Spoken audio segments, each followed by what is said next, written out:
र यो अछामीहरू धेरैको चाहिँ त्यसमा रगत पसिना बनेर त्यो दरबार बनेको हो। त्यो चाहिँ मङ्गलसेन यो अछामी राजाका दलवार शाहको पालामा दरबार बनेको भन्ने चाहिँ हामीले सुनेको हो। अछामी राजा भनेपछि यो त नेपाल एकीकरण नहुँदै कि कसो? एकीकरण नहुँदै भइसकेपछि पनि यहाँ चाहिँ राजा थिए भन्छन् एकीकरणपछि, होइन? अछामी राजाको शासन चाहिँ कस्तो थियो यहाँ तपाईँहरूले कस्तो सुन्नुहुन्थ्यो? अब यो यहाँको भाषामा सेरा खोला भन्छन् क्या। हजुर। यो खेतीयोग्य जमिनहरूलाई त्यसलाई सेरा खोला भन्ने चलन छ, होइन? अब ती चाहिँ जम्मै राजाको नाममा हुने। हजुर। सबै चिज हामीले जे गर्छौँ त्यो सबै राजाको भन्ने चलन चाहिँ थियो अगाडि। अब यस्तो चाडबाड हामीहरूको तिहार तिहार भन्छ, त्यसमा राजालाई एउटा सगुनको रूपमा चढाउने। दलबहादुर शाहका छोरा गजेन्द्र शाह, हजुर, उनका दलबहादुर शाहका बाजेदेखि चाहिँ आएका हुने, होइन? गजेन्द्र शाहका छोरा चाहिँ योगेन्द्र, जुम्ला सिजापति महाराजको छोरी र एउटा कतिवटा बाहुनको चाहिँ विवाह हुँदाखेरि तिनीहरू अछामी राजा त्यसरी चाहिँ उहाँको त्यो सन्तान हो भन्ने चाहिँ हामीले सुनेका छौँ। तपाईँले हेर्दाखेरि आफ्नै जीवनकालमा पनि अछाम कस्तो थियो, कस्तो हुँदै गयो? अछाम झनै यो पहाडी एरियाको अलिकति राजनीतिक संस्कार बढी भएको ठाउँ हो यो। विकासको मामलामा यहाँका नेताहरू अलिकति मिल्दैनन्। एक लाइक गरिदिनुहोस् है। तपाईँको एउटा लाइकले यो भिडियो धेरै नेपालीको हातमा पुग्न मद्दत गर्नेछ र कमेन्ट पनि। सर नमस्कार। नमस्कार। आज हामी तपाईँहरूको अछामको मङ्गलसेन नगरपालिकाभित्रै पर्ने अथवा सोही दरबारको नामबाट पनि यो ठाउँको नामाकरण भएको जस्तो लाग्ने मङ्गलसेन दरबारका बारेमा कुरा गर्छौँ। यो दरबारको इतिहास निर्माण के कसरी भयो हजुरले भनिदिनुहोस् न सर। अब यो दरबारको बारेमा जस्तो अब तिथिमिति सबै मलाई पनि त्यति एकुरेट जानकारी भएन। अन्यथा यो चाहिँ दरबार तपाईँको यो भक्तपुरी शैलीमा त्यो बनेको भक्तपुर दरबार हो। भक्तपुर दरबार जस्तो चाहिँ त्यो शैलीमा बनेको। कारिगरहरू पनि उतैबाट हजुर चाहिँ आएका र यो दरबार तपाईँको वसन्त पञ्चमीको दिन सुरुवात गरेको र यसले चाहिँ निर्माण गरेर 10 वर्ष हजुर समय लागेको र यसमा तपाईँको फेरि इँटा यहीँ निर्माण गरिएको हो। त्यति बेला यहीँ निर्माण गरिएको र अब हामीले सुन्नमा के आएको भने यसको चाहिँ त्यो जोडाइ मासको चाहिँ पिनेर जसलाई हामी फाँडो भन्छौँ, त्यो फाँडोको चाहिँ गाह्रो थियो त्यसमा। अनि दार पनि त्यस्तै खालको र यो अछामीहरू धेरैको चाहिँ त्यसमा रगत पसिना बनेर त्यो दरबार बनेको हो। त्यो चाहिँ मङ्गलसेन यो अछामी राजाका दलवार शाहको पालामा दरबार बनेको भन्ने चाहिँ हामीले सुनेको हो। अछामी राजा भनेपछि यो त नेपाल एकीकरण नहुँदै कि कसो?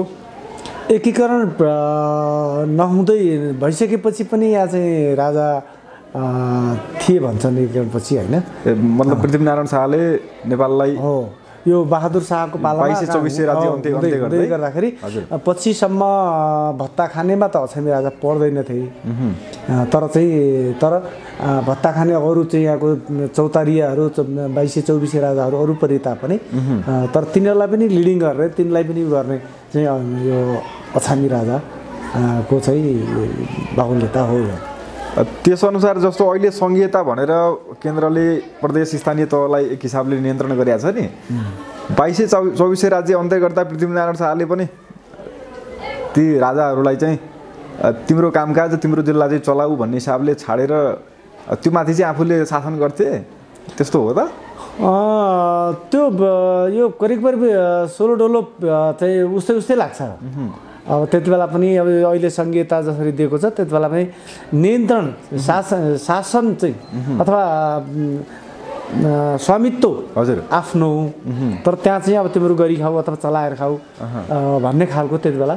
अब त्यति बेला पनि अब कोही धेरै राजाहरू धर्मात्मा थिए भन्ने सुनिन्छ। कतिपयले फेरि राजा आफै त कहिले पनि बदमास हुँदैन, तर अब त्यो चाहिँ उहाँका सिपाहीहरू जो पहिले चाहिँ सिपाहीहरू जो प्रयोग हुन्थे ती सिपाहीहरू चाहिँ मनमोजी गर्ने खालको, तिनीहरू कहिले दुःख दिने कहिले कोही खालको त्यो खालको चाहिँ हुन्थ्यो भन्ने खालको कुराहरू हामीले सुन्नमा आएको। मङ्गलसेन दरबारमा उहाँहरूको बसोबास पनि थियो कि कस्तो थियो इतिहास चाहिँ? होइन त्यो हामी त धेरै अलि मात्रै सम्झिन्छौँ। पहिले दरबारकै मान्छेहरू बस्थे, त्यो किसिमको राजदरबार नै थियो, राजदरबारै हो त्यो। तर उहाँहरूले बिक्री गरेको हो त्यो। पहिला उहाँहरूले त्यो राजपरिवार सम्बन्धले स्वामित्व लिए पनि पछि बिक्री गरेर सरकारको हुन गयो। हो, सरकारलाई चाहिँ बिक्री गरेको थियो। हजुर, त्यो दरबार चाहिँ सरकारलाई बिक्री गरेको हो त्यो। ए हजुर, उहाँहरूले त्यो किन बनाउनु भएछ? दरबार नै भनेर बनाउनु भएछ कि होइन, बनाउनु त दरबारै भनेर बनाएको, उहाँहरूको 1-2 पुस्ता अगाडि नै दरबार भनेर बनाइएको।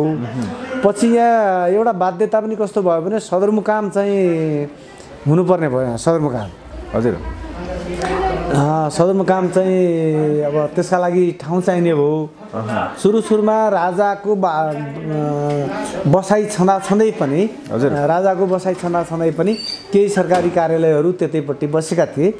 अब पछि गएर उहाँहरूको राजाका अहिले 3 भाइ छोरा हुन्। उहाँहरूका ती भाइ छोराहरू मध्ये एकजना काठमाडौँ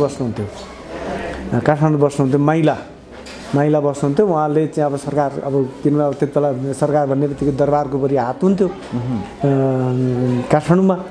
अनि उहाँहरूसँग त्यो चाहिँ खालको सम्बन्ध भएर ल अब सरकारलाई चाहिन्छ भनेर अब हामीले सुनेको त्यति बेलाको 1 लाख पनि होइन रे, 1,20,000 कति मोल गरेर 80-90 हजारमा त्यसको भुक्तानी भएको भन्दा हामीले सुन्नमा पाएको।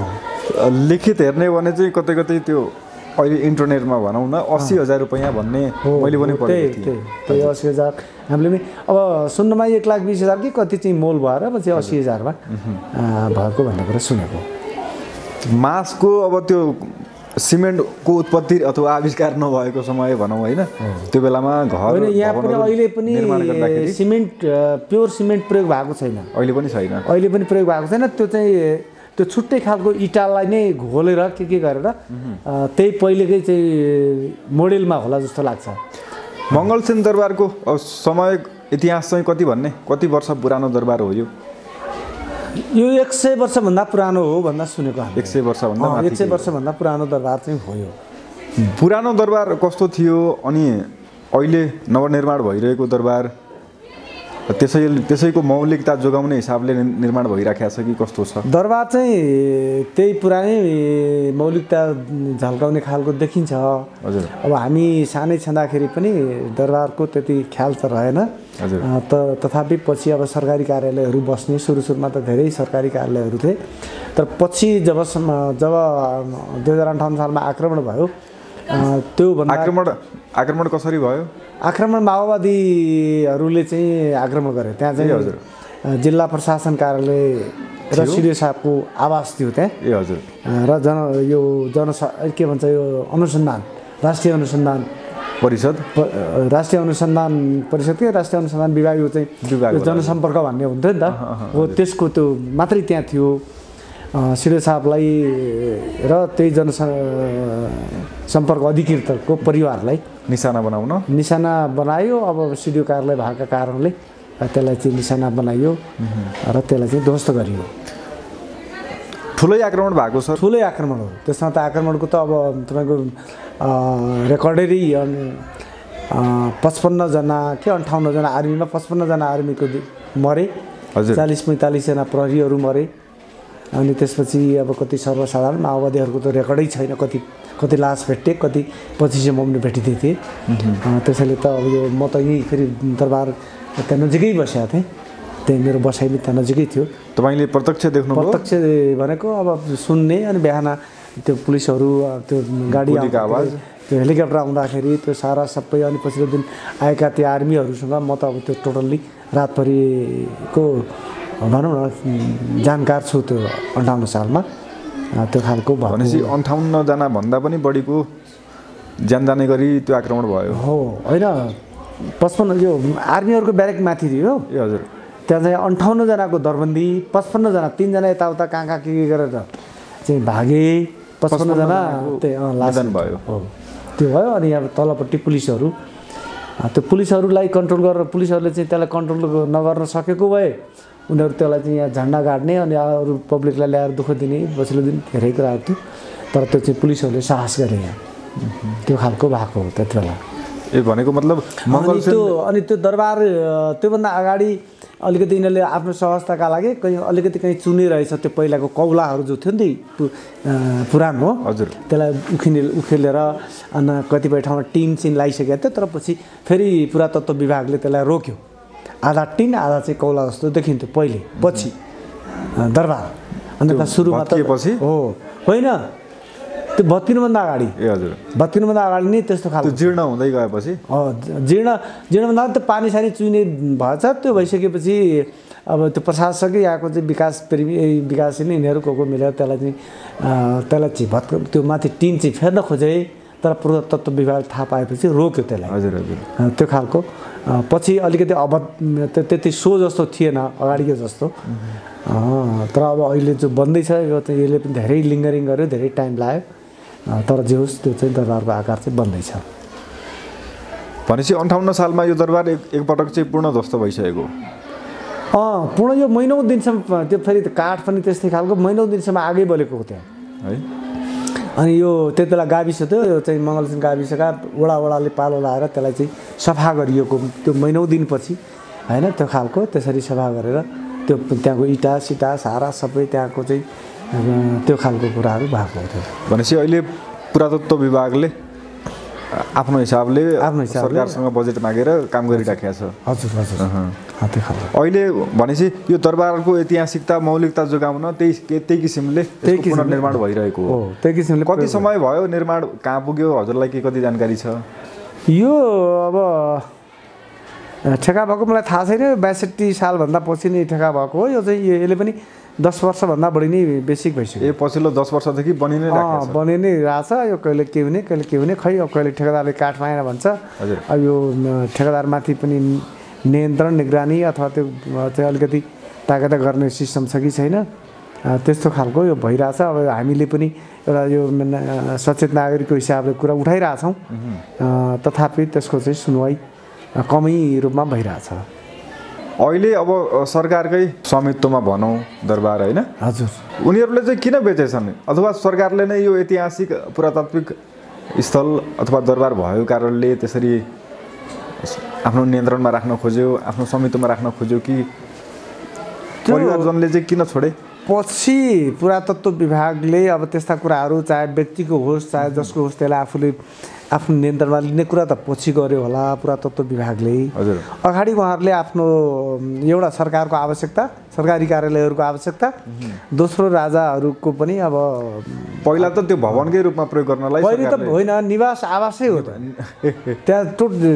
नितान्त आवास हो त्यो भित्र चाहिँ तपाईँको बिचमा हामी यहाँ खाल भन्ने गर्छौँ त्यो पोखरी भित्र पोखरी त्यहाँभित्रै हाँस चाहिँ त्यो चारौँतिर दरबार भएको बिचमा पोखरी छ त्यहाँ होइन त्यो खालको त्यस्तो बाहिर चाहिँ त्यस्तै खालका बस्नेहरू टोटल्ली पहिले त उहाँहरूको आवासै हो त्यो अब अछामी राजाको दरबारको बारेमा कुरा गरिरहँदा अछामी राजाको शासन चाहिँ कस्तो थियो यहाँ तपाईँहरूले कस्तो सुन्नुहुन्थ्यो बाल्यकालदेखि बाल्यकालमा हामीले अछामी राजाको त सुन्न त पाइएन तर अब यहाँ जति पनि हाम्रा अब यो यहाँको भाषामा सेरा खोला भन्छन् क्या हजुर यो खेतीयोग्य जमिनहरूलाई त्यसलाई सेरा खोला भन्ने चलन छ होइन अब ती चाहिँ जम्मै राजाको नाममा हुने हजुर राजाको नाममा हुने त्यसलाई चाहिँ अब कोही चाम्लो माना भन्ने हुने हजुर त्यहाँको सिर त उठाएर राजाले दिनुपर्ने अनि कतिपय ठाउँमा अब काम गर्ने जम्मै अब गाउँलेहरू कृषकहरू अनि राजालाई त्यसको स्वामित्व त्यसको बाली राजाले तिर्ने र त्यसलाई राजालाई त्यस बाबतको सिर्तो त्यस बाबत केही चाहिँ दिने त्यहाँ धेरै ठाउँमा त्यस्तो खालको अधिकांश ठाउँमा त्यो खालको पछिसम्म पनि हामीले देख्न पाएका हौँ अब अगाडि त सबै अब सबै चिज हामीले जे गर्छौँ त्यो सबै राजाको भन्ने चलन चाहिँ थियो अगाडि त्यो किसिमले थियो अनि पछिल्लो पटक राजाका अब त्यो सिपाहीहरू यहाँ चाहिँ सायद मलाई लाग्छ केही मान्छेहरूलाई अब त्यो सिपाहीको रूपमा प्रयोग गरेको तर उनीहरूले दुःख दियो भन्ने पनि सुनिन्छ कतिपय ठाउँमा हजुर होइन कतिपय ठाउँमा अब सामान्य मान्छेलाई दुःख दियो भन्ने पनि सुनिन्छ त्यसरी चाहिँ सञ्चालन भएको देखिन्छ अब यहाँ अब यस्तो चाडबाड हामीहरूको तिहार तिहार भन्छ त्यसमा राजालाई एउटा सगुनको रूपमा चढाउने त्यो खालको अनि जो हाम्रो सांस्कृतिक पर्वहरू छन् जस्तो पछिल्लो पटक होरी धमारी अनि पुतला तिनीहरू पनि अब एकपटक कुनै पनि गाउँमा अघिपछि गाउँमै खेल्ने तर एक दिन चाहिँ राजा कहाँ दरबारमा ल्याउने दरबारले पनि केही चाहिँ सानोतिनो केही बक्सिस दिने ती खालका अनि पछिल्लो पटक तपाईँको हाम्रो यहाँको अब अहिले त पछिल्लो देउडा गीत भन्छ हामी नेउलिया भन्छौँ नेउलिया खेल केटीहरू चाहिँ एकापट्टि हुने त्यो खेलाड केटीहरू छुट्टै हुन्छ फेरि अब अहिले त यो फिल्मको लागि सुटिङको लागि सबै एक ठाउँ चल्छन् तर त्यो खेलाड मान्छे छुट्टै हुन्छ त्यो खालको तिनीहरू पनि त्यहाँ आउने त्यस्तो खालको भएर त्यसरी सञ्चालन भएको हामीलाई चाहिँ जानकारीमा छ अलिकति दलबहादुर शाहका छोरा गजेन्द्र शाह उनका दलबहादुर शाहका बाजेदेखि चाहिँ आएका हुने होइन गजेन्द्र शाहका छोरा चाहिँ योगेन्द्र अहिलेका चाहिँ अब यिनको पिँढी योगेन्द्र शाहका आफ्नै छोरा छैन उनका भाइका छोराहरू छन् त्यो खालको उनीहरू यहीँका स्थानीय अथवा यतैका बासिन्दा थिए कि बाहिरबाट आएर राज गरे तपाईँको अब उनीहरू यता चाहिँ अब त्यो उनीहरूको इतिहास त यसरी यो कतिवटा बाहुनबाट चाहिँ अब यो भएका भन्ने चाहिँ हामीले सुनेका छौँ होइन जुम्ला सिजापति महाराजको छोरी र एउटा कतिवटा बाहुनको चाहिँ विवाह हुँदाखेरि तिनीहरू अछामी राजा त्यसरी चाहिँ उहाँको त्यो सन्तान हो भन्ने चाहिँ हामीले सुनेका छौँ ती कतिवटा बाहुन भनेका त यहीँ यो यसलाई बडिया छाम भन्छ यतापट्टि सेरा अहिले नगर यो कमलबजार नगरपालिका तिर पर्छ त्यसलाई बडिया छाम भन्छ अछाम भनेको खास त्यतापट्टि हो भन्ने छ त्यहाँ पुरानो अछाम चाहिँ पुरानो अछाम त्यता हो त्यो हो त्यसैले तिनीहरू अब बाहिरबाट भन्दा पनि उसरी लोकलै जस्तै चाहिँ स्थानीय नै हुन् तर अब राजाको रूपमा त्यसरी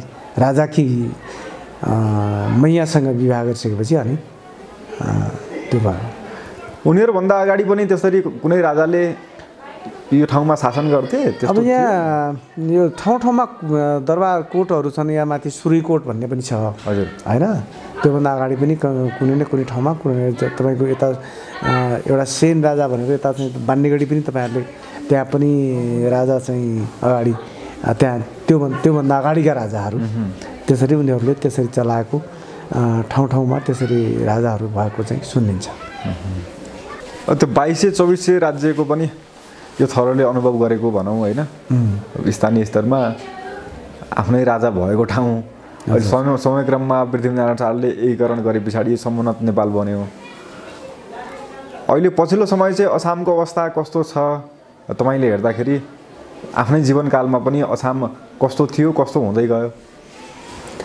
यो तपाईँको अब हामी पढ्दै गर्दा त्यति बेला पञ्चायतकाल थियो 36 सालमा निर्दल बहुदलको चाहिँ निर्वाचन भयो हजुर फेरि चाहिँ आयो र त्यसपछि फेरि बहुदल आयो अब केही कुराहरूमा अग्रगामी छलाङ पनि छ हजुर तर अब यो प्रजातन्त्रलाई पनि मान्छेले यसलाई दुरुपयोग गरेका छन् पछिल्लोपल्ट गणतन्त्र पनि दुरुपयोग भएको छ होइन यसलाई अब हामीले नराम्रो भनेर भन्न त मिल्दैन किनभने जनताद्वारा जनताका लागि गरिने शासन उत्कृष्ट हो होइन एउटा यसलाई धर्मशास्त्रमा रामराज्य पनि भन्छ होइन रामराज्य पनि भन्छ त्यस्तो हुनुपर्नेमा पछिल्लो पटक कतिपयले यसलाई छाडातन्त्रको रूपमा प्रयोग गर्ने अब पछिल्लो पटक तपाईँको अब अहिले गणतन्त्र आइसकेपछि पहिला एक राजालाई फालेर अब 8-8वटा त राष्ट्रपति नै छन् होइन अब अनि पार्टीका अध्यक्षहरूलाई के भन्ने पार्टीका प्रमुखहरूलाई के भन्ने ऊ त ती राजाभन्दा पनि ठुला छन् त्यसैले अनगिन्ती राजाको चाहिँ जन्म भयो होइन अनि यो कसैलाई पनि जो सार्वजनिक रूपमा जो सार्वजनिक पद धारण गरेको छ त्यसलाई आफ्नो जवाबदेहिता भन्दा पनि त्यो मेरो चाहिँ अब एउटा बपौती हो अथवा त्यसलाई आफूले कसरी आफ्नो चाहिँ फेभरमा प्रयोग गर्ने चाहे त्यो मन्त्री होस् कि चाहे तलको र्याङ्क होस् त्यसले आफ्नो फेभरमा आफ्नो चाहिँ परिवार समुदाय अनि त्यसपछि पार्टीभित्र पनि गुटपछि पार्टी अनि त्यसरी त्यो देशको भन्दा पनि त्यो खालको सोचाइ भएको अवस्था चाहिँ नेपालमा रह्यो अब त्यस्तोले गर्दाखेरि अछाम झनै यो पहाडी एरियाको अलिकति राजनीतिक संस्कार बढी भएको ठाउँ हो यो। विकासको मामलामा यहाँका नेताहरू अलिकति मिल्दैनन्। यहाँको यो विद्युत पनि अब अहिले तलतिर त्यत्तिकै खेर गइरहेछ। पछि केही वर्ष हामीले त्यही विद्युत पाल्यौँ, यहीँ यो कैलाशको जलविद्युत। हजुर, त्यो तेस्रो पटक मात्रै नेपालमा है यो अछाममा भयो त्यो, किनभने विवाद कारणले कहिलेकाहीँ भएर त्यो अरू ठाउँमा गयो त्यहाँको। त्यस्तो खालको अछामको चाहिँ परिवेश छ। खासै यो जनताका लागि अब कोही मान्छेले गरिरहेछन् यतापट्टि बाटो जो चाहिँ छोटा मार्गहरू ल्याउने काम, अनि अब यो त्यो खालको छ। र अर्को यो एकदमै विडम्बना, अघि मैले तपाईँको बसाइसराईको कुरा त गरेँ, यो अहिले पनि कस्तो भएको छ भने एउटा कमाइको एउटा माध्यम बनेको छ। यहाँ हरेक मान्छेले, तपाईँको कर्मचारीले कमाउँछन्, उसले सके काठमाडौँ भएर नेपालगञ्ज अथवा टिकापुर होइन तराईतिर, ठेकेदारले कमाउँछ त्यस्तै, व्यापारीले कमाउँछ त्यस्तै। यहाँ बसेर कमाए पनि लगानी चाहिँ बाहिर गर्ने त्यो खालको व्यापारीले सबैले त्यो खालको एउटा चाहिँ परम्परा चाहिँ छ। त्यसले त्यो अलिकति पहाडी क्षेत्र भएको कारणले लगानीमा सुरक्षा देखिएन होला उहाँहरूलाई पनि, होइन? हो। तराईको फाँटमा जसरी व्यापार विस्तार गर्न पाइन्छ त्यो त अलि असम्भव छ भौगोलिक भूबनलको कारणले पनि। त्यो कारणले पनि माइग्रेसन बढ्यो भन्ने लाग्छ तपाईँलाई? होइन, यो राज्यले व्यवस्था गर्न सक्यो, राज्यले सेवा सुविधा सबै ठाउँमा दिन सक्यो भने त्यो ठुलो समस्या होइन। मान्छेहरू अडिन्थे, टिक्थे होइन। राज्यले अब नेताहरूले पनि जो पैसा थुपार्छन् त्यसलाई तपाईँको उद्योग कल कारखाना चाहिँ होइन, त्यो यहाँ तपाईँको अझै यहाँ हामी कृषिमा आधारित भन्छौँ, तर यो प्रत्येक वर्ष हामी यो कृषि घट्दै गइरहेछ होइन। अब यो अरू यहाँ हाम्रो यहाँ तपाईँको यो बाँझा जति पनि छन् पहिलेको जति खेती गरिन्थ्यो त्यसलाई अब अहिले पछिल्लो परम्परागत खेती भन्दा पनि एक त चाहिँ यो ग्लोबल वार्मिङ जो चाहिँ जलवायु परिवर्तनले पनि सम्भव छैन। दोस्रो, गाईबस्तु पाल्न जो छोड्यो त्यसले चाहिँ हाम्रो जलमलको समस्या भयो। तेस्रो, लगनशीलता भयो, मान्छेहरू चाहिँ अभाव भए। चौथो कुरा, अब उनीहरूले त्यो गरेपछि पनि अब हात त पछि अलिकति के हुने बित्तिकै चाहिँ शून्य हुन्छ। त राज्यले त्यसलाई अब जहाँ जे हुन्छ त्यस्तो ठाउँमा एउटा दीर्घकालीन फलफुल, तरकारी होइन, पशुपालन, यो धेरै सम्भावना छ यहाँ सुन्तला। यो यहाँ तपाईँहरूले अब अहिले मात्रै हामीले चाहिँ देख्न सकिएन, 5-7 वर्ष मात्रै अगाडि आयो, योभन्दा ठ्याक्कै उतापट्टि पुरै सुन्तलाको त्यो बाग भन्छौँ, पुरै सुन्तला देखिन्थ्यो। भूगोल सापेक्षिक रूपमा खेती प्रणालीलाई विकास गर्नु पर्यो भन्न हो। हुन्छ, हजुरसँग हामीले यो मङ्गलसिंह दरबार, त्यसै गरी अछामी राजाको राजकाज र समग्र अछामको समयक्रमको विकासका बारेमा कुराकानी गऱ्यौँ। हजुरले बताइदिनु भयो, समय दिनुभयो, हजुरलाई धन्यवाद। हस्, यहाँहरूले पनि अब मैले जाने बुझेका कुराहरू यहाँहरू मार्फत श्रोता माझहरूमा राख्ने अवसर पाइयो। यहाँहरूलाई पनि धन्यवाद। सबैलाई नमस्कार। हस्।